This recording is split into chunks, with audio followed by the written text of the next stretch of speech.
Today we will learn subject and predicate. It is a very small topic that can be completed just in 5 minutes. Okay? Subject और predicate में कभी कभी confusion होता है कि subject और predicate होते क्या है, तो वो कंफ्यूजन हम फटाफट क्लियर कर लेंगे. Rohan is playing cricket. We are taking example of this sentence. तो इसमें क्या है, Rohan is playing cricket. Rohan cricket खेल रहा है. तो किसकी बात हो रही है इसमें? इस सेंटेंस में बात हो रही है रोहन की. किसकी बात हो रही है? रोहन की. तो सब्जेक्ट हमारा कौन हुआ? हमारा सब्जेक्ट हुआ रोहन. तो इस सेंटेंस में अगर हमने सब्जेक्ट फाइंड आउट किया तो हमने क्या देखा कि subject is the noun part और specially the first part of the sentence about which the sentence is.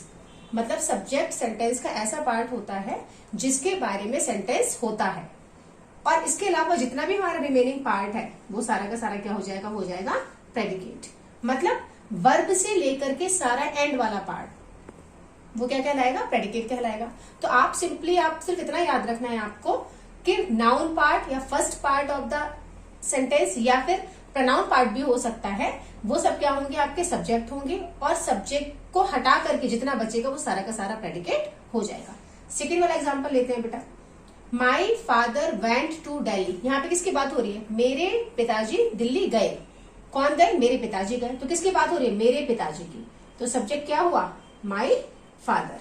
और मैंने बताया कि सब्जेक्ट के बाद जितना बचेगा वो सारा का सारा क्या हो जाएगा? प्रेडिकेट हो जाएगा. थर्ड सेंटेंस में देखेंगे, me and my friend played chess. मैंने और मेरी सहेली ने क्या खेला? चेस खेला.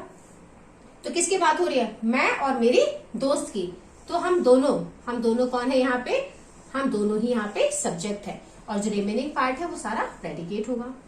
Your brother is my classmate.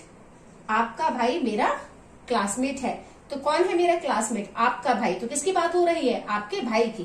तो यहाँ पे योर ब्रदर हो जाएगा आपका सब्जेक्ट, और रिमेनिंग पार्ट जो है वो हो जाएगा पूरा का पूरा प्रेडिकेट.